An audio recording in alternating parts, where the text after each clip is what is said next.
Assalamualaikum warahmatullahi wabarakatuh. Kepada Allah SWT kita berlindung.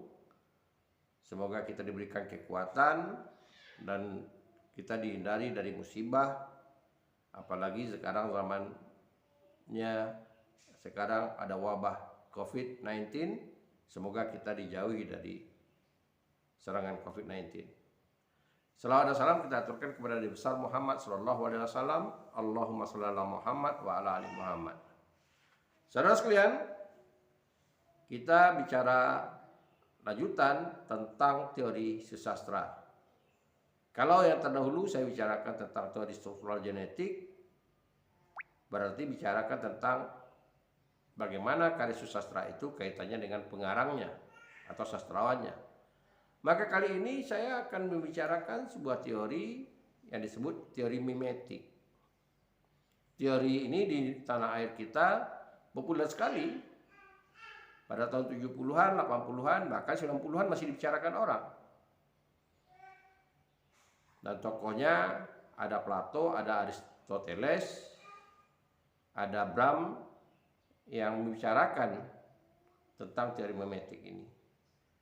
Nah, pada prinsipnya kalau kita sudah baca, kita sudah tahu pandangan mereka. Prinsipnya mengakui bahwa karya sastra itu sebagai potret atau rekaman dari suasana pada masa itu. Jadi inspirasinya dari alam pada masa itu. Ya, masyarakat sebagai pelakunya. Jadi kalau kita bisa mengambil contoh apakah itu strukturalnya, tempat, setting, perwatakan, dan bahkan peristiwa itu meniru apa yang terjadi pada masa itu. Sehingga tidak salah kalau di disiplin ilmu lain orang ingin mengkaji tentang suatu zaman, objeknya itu salah satu sumbernya itu adalah novel. Tidak salah hal demikian. Namun ini bukan berarti di puisi tidak jadi cermin masa itu juga. Kita tahu bahwa puisi-puisi Chairil Anwar yang lahir mulai dari sebelum merdeka sampai setelah merdeka, momentum-momentum kemerdekaan, maka kita akan melihat begitu ekspresionisnya Chairil. Ekspresinya itu lahir. Dia melahirkan puisi 1943 tentang suasana penjajah Jepang. Begitu dasarnya suasana Jepang. Kalau cerita di fiksi kita melihat ada tinjaulah dunia di sana, tapi Chairil dengan gaya puisinya dia menggambarkan kekejaman Jepang itu di 1943. Dan semangat perjuangan yang tidak henti juga rakyat digambarkannya pada Kerawang Bekasi. Bahkan saja akunya cerminan rakyat Indonesia yang sudah sampai pada batas waktunya. Saudara-saudara sekalian, jadi mimetik itu cerminan, bicarakan tentang cerminan masa itu. Berarti kita mengkaji atau menelaah sebuah karya sastra, apakah itu puisi maupun itu fiksi, dilihat dari asbabun nuzulnya. Saya selalu mengatakan asbabun nuzulnya. Lahirnya kapan? Udah jelas dong. Kalau misalnya karya sastra itu terbitnya pada angkatan Balai Pustaka 20-an, 1920-an. Nah, tentu ia akan bicarakan tentang masyarakat 20-an. Apa trennya di 20-an itu? Orang bicara lokal, regional, tema-tema regional. Apa yang terjadi di daerah regional? Ya masalah adat istiadat. Masalah yang berlaku sosial, masalah kawin. Yang pacarannya tidak direstui, kasih tak sampai. Beranjak dari itu, angkatan 30-an bergeser tema-tema regional ke tema-tema nasional. Rasa nasionalis itu mulai muncul itu 30-an dalam karya. Berarti dia sudah ke metropolis, kehidupan metropolis. Karena itu sastra yang kekinian, artinya 20, 30-an, ketika dia masuk ke 20-an tidak cocok. Tidak cocok. Ini bisa terjadi pada kasus belenggu. Pada kasus belenggu. Tren temanya itu. Dan di prinsip orang 20-an itu, norma-norma budaya itu memang sangat dijaga. Tapi ketika dia lari ke metropolis, kita tahu kehidupan metropolis ada kalanya norma-norma budaya yang ada di daerah itu ditabrak. Muncul bentuk-bentuk budaya baru, budaya metropolis. Bahkan lebih jauh dari itu, tahun 80-an, Iwan Simatupang sudah bicarakan tentang kehidupan metropolis, yaitu gelandangan. Tidak mungkin Iwan Simatupang membicarakan gelandangan kalau tidak ada gelandang yang dia lihat, dia amati pada masa itu. Tetapi pada masa 20-an kita tidak menemukan cerita bicara tentang gelandangan. Nah, ini bukti sejarah bahwa karya sastra itu mengukir masanya. Tapi perlu diingat, ya karya sastra ada unsur fiktifnya. Oleh karena itu, karya sastra meskipun dia merekam pada masanya, tidak bisa secara utuh dia dipedomani sebagai catatan sejarah. Karya sastra itu secara harfiah dia merekam, berarti dia merekaman sejarah. Tetapi itu tadi ada bumbu fiktifnya. Mungkin ada suatu hal yang dilebih-lebihkan, tapi sejauh masih diterima oleh akal sehat. Oleh karena itu, ada buku sejarah, ada karya fiksi kayak novel sejarah. Nah, novel sejarah paling tidak memberikan input, memberikan tambahan dari versinya si pengarang. Tapi tidak bisa utuhnya dipedomani sebagai catatan sejarah.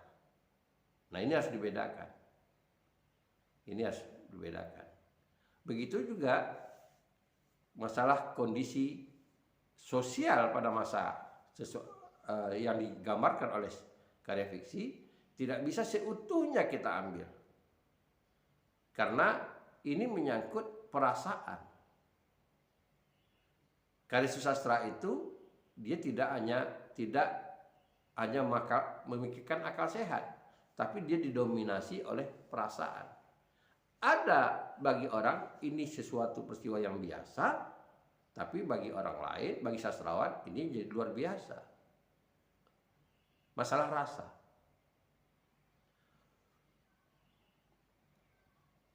Kita umpamakan seperti ini. Kalau kita merasakan pedasnya, orang yang sudah biasa makan pedas dengan level yang tinggi, nah dia merasakan makan cabai itu biasa-biasa saja yang level rendah. Tapi bagi orang yang tidak suka dengan cabai, sedikit aja dia sudah merasakan kepedasan. Nah, ini masalah rasa. Ya, masalah rasa. Dan kita tahu bahwa sastrawan itu tingkat sensitivitasnya itu tinggi sekali dibandingkan orang-orang yang biasa. Dan dia mencermati semua yang ada dalam lingkungannya, karena itu yang akan diangkat, yang akan dibicarakannya dalam sebuah karya.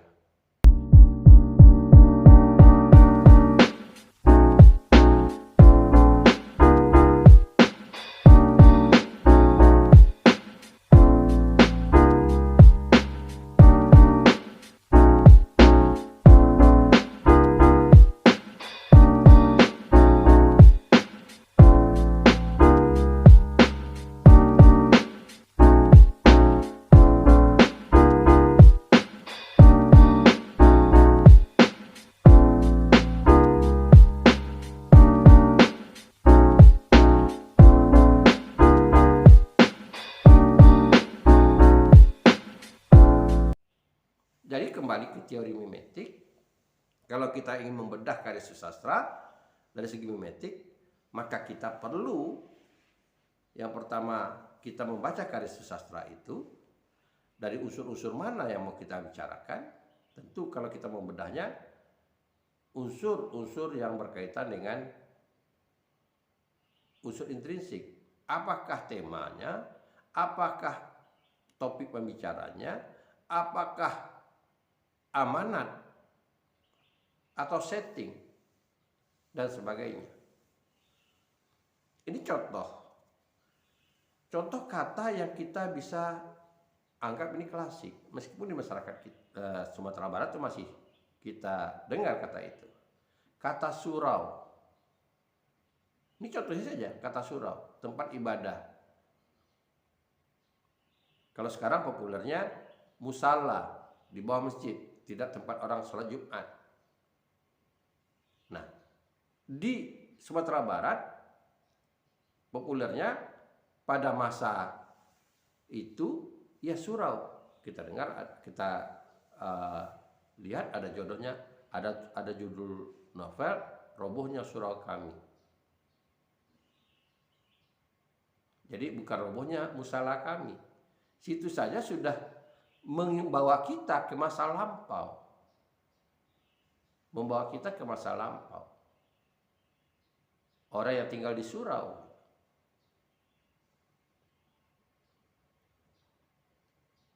Meskipun kita tahu bahwa Nafis membuat kritik terhadap pandangan masyarakat. Yang sekelompok orang terjadi penolakan terhadap robohnya surau kami. Karena secara logika menurut Nafis ada pandangan yang salah yang perlu diperbaiki. Tidak semua orang yang dekat dengan rumah ibadah itu tidak punya dosa.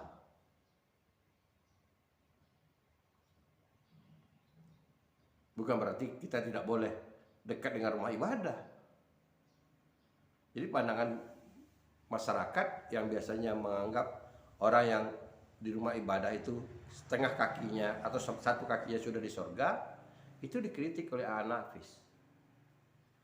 Nah, saudara-saudara sekalian, jadi sastrawan ini sebetulnya di samping dia merekam, ada muatan-muatan amanat yang kemungkinan mengkritisi situasi yang ada pada masa itu. Dia memaparkan yang ada, tapi dia juga membuat pemikiran-pemikirannya yang kita katakan koreksi budaya. Sastra itu mengoreksi budaya. Jadi jangan heran ketika Anda misalnya mengamati sebuah karya sastra dengan pendekatan mimetik, ya jelas tidak seutuhnya rekaman pada masa itu. Kalaupun memang ada rekaman pada masa itu, maka dia akan memuat hal-hal yang sifatnya secara tertulis atau tersirat, dia memprotes, mengkritisi itu. Mari kita lihat contoh-contoh lagi. Pada tahun 30-an, kita bayang tahun 30-an penjaga baru, belum merdeka. Norma-norma itu sangat dijunjung tinggi. Perempuan itu bagi sebagian masyarakat Indonesia menganggap sebagai istri itu sebagai abdi dalam yang mengabdi kepada suami, mengurus rumah tangga. Meskipun kita tahu ada tokohnya R.A. Kartini, tapi itu langka sekali. R.A. Kartini walaupun dia berpikiran emansipasi wanita, tapi dia seorang istri. Seorang istri yang mengabdi ke suaminya. Nah, di Belenggu Armin Pane dia sudah bicarakan tentang sesuatu yang sudah terjadi di masyarakat. Seolah-olah dia mengatakan ini loh yang sudah terjadi di masyarakat, sudah terjadi di masyarakat. Saya orang dokter, dulu bukan main, pendidikan dokter itu sampai sekarang masih jadi diminati oleh para orang tua dan para mahasiswa, calon mahasiswa Fakultas Kedokteran. Ini mahasiswa dokter. Dan kita tahu dalam ilmu kedokteran tak bisa dibantah bahwa pelacur itu sumber penyakit kelamin. HIV, sifilis itu salah satu penyebarannya karena hubungan seks. Nah, yang rentan itu hubungan seks itu dengan pelacur yang dipakai oleh banyak orang.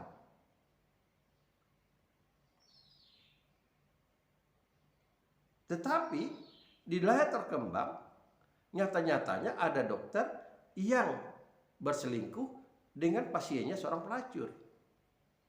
Sementara kalau dulu diagungkan itu punya menantu, punya suami dokter. Tapi nyatanya Armin Pade mengatakan istrinya Dr. Sugatono itu berselingkuh mengingat pacar lamanya. Ini real, bicara real. Berarti kalau begitu dalam pemikiran kita bicara masalah selingkuh sudah terjadi di Nusantara ini, paling tidak yang mengingatkan kita atau memberi kabar kita itu belenggu tahun 30-an oleh Armin Pade.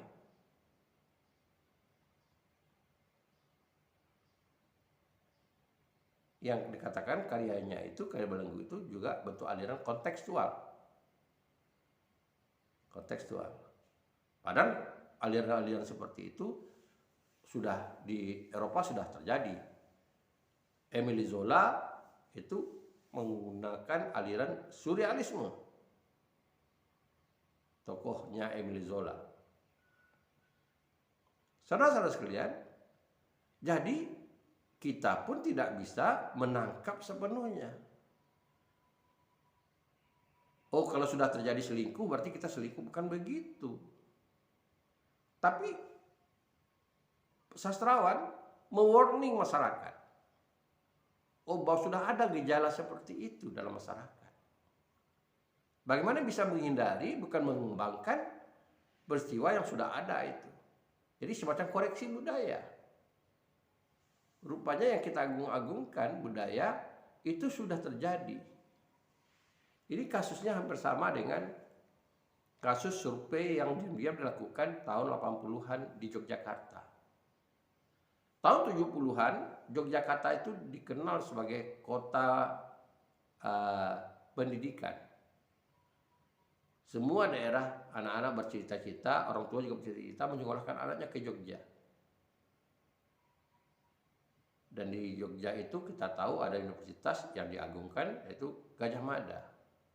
Di samping universitas lain, tanpa mengurangi kualitas universitas lain, kayak UNY dan sebagainya. Jadi orang bersepeda pergi ke sekolah, kuliah, gitu.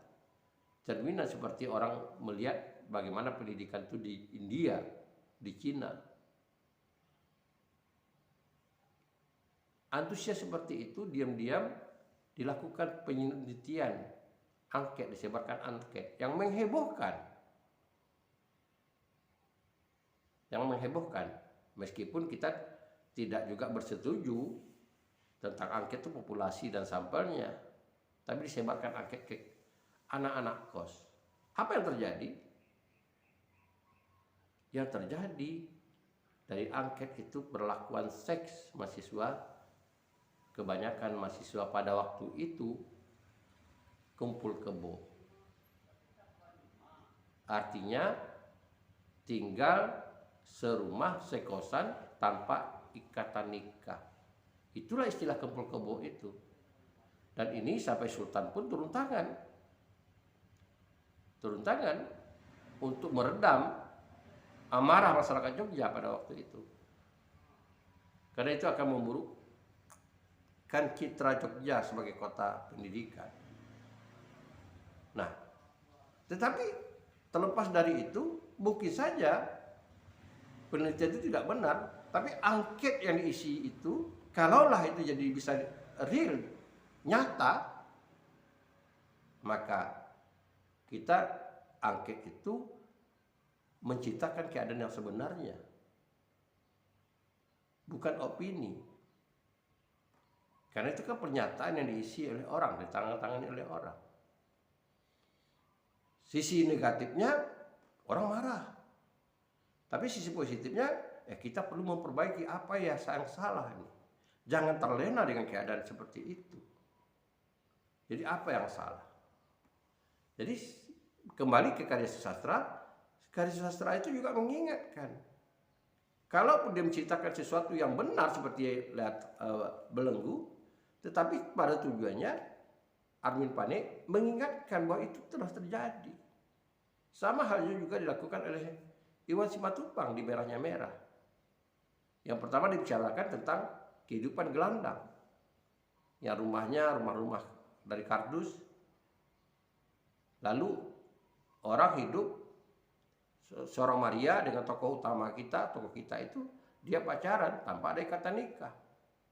Kemudian Maria punya anak angkat yang namanya Vivi, dan itulah kehidupan gelandangan. Bukan jeleknya saja, tapi ada unsur positifnya, ada unsur sosialnya. Tapi gelandang juga manusia. Ketika peristiwa Vivi meminta ditangkap binatang kunang-kunang pada tokoh kita, apa yang terjadi? Yang terjadi adalah hubungan badan. Karena ketika itu malam mulai gelap, gelap, dan orang ini sudah berdekatan, berlari, Vivi dan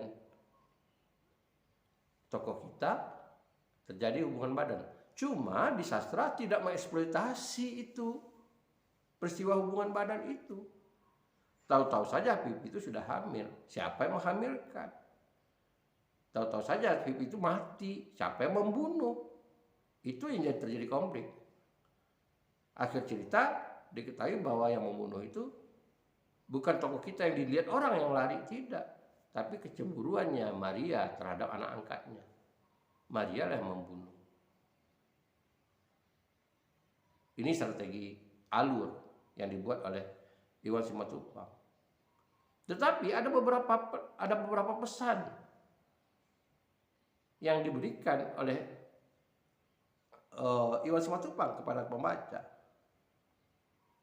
Nah, pesan itu dapat kita ambil kalau yang dikatakan amanat, kalau kita sejarah jeli, baik itu secara tersurat maupun secara tersirat. Karena itu perlu ada kemampuan interpretasi kita. Oh, jadi rupanya kalau kita melihat kehidupan gelandang seperti ini rupanya yang dikatakan oleh Iwan Simatupang pada tahun 80-an. Tentulah kehidupan gelandangan itu dalam 80-an mungkin saja akan berbeda dengan sekarang. Mungkin saja terjadi pergeseran gitu. Gelandangan itu tidak punya status. Ada hal-hal yang sama tidak punya status. Dan dia orang miskin. Kemudian kehidupannya ada kehidupan sosialnya. Tidak punya tempat tinggal dan sebagainya. Itu ada kesamaan-kesamaan. Ada kesamaan-kesamaan yang kemungkinan masih dipertahankan atau masih ada pada masa sekarang ini. Jadi kembali kita kepada teori mimetik, maka kita belajar teori mimetik itu, menggunakan teori mimetik, mengapresiasi karya sastra, mengaitkan karya sastra itu apakah fiksi maupun puisi dengan keadaan yang ada pada masa karya sastra itu lahir. Artinya kita bicara tentang asbabun nuzulnya. Kita kaitkan dengan itu. Memang sekali lagi dia potret pada masa itu, tetapi bukan berarti tidak ada unsur fiktifnya. Karena unsur rasanya bisa saja sesuatu hal itu tidak sesuai dengan porsinya, ada yang ditambah atau ada yang dikurang. Kita bisa paham, Anda bisa mengerti tentang teori itu kalau Anda melaksanakannya. Anda silahkan mengambil objek penelitian dengan pendekatan mimetik.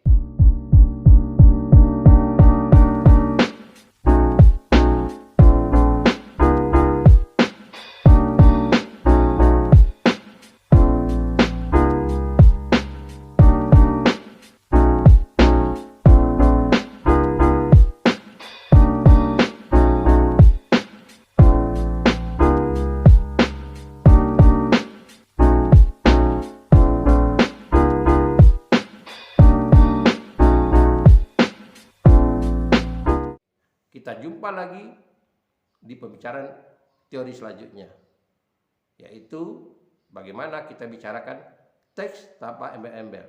Bicara teks dan tekstual situ aja. Dan banyak beberapa teori yang bicara tentang khusus teks itu saja. Baik, terima kasih.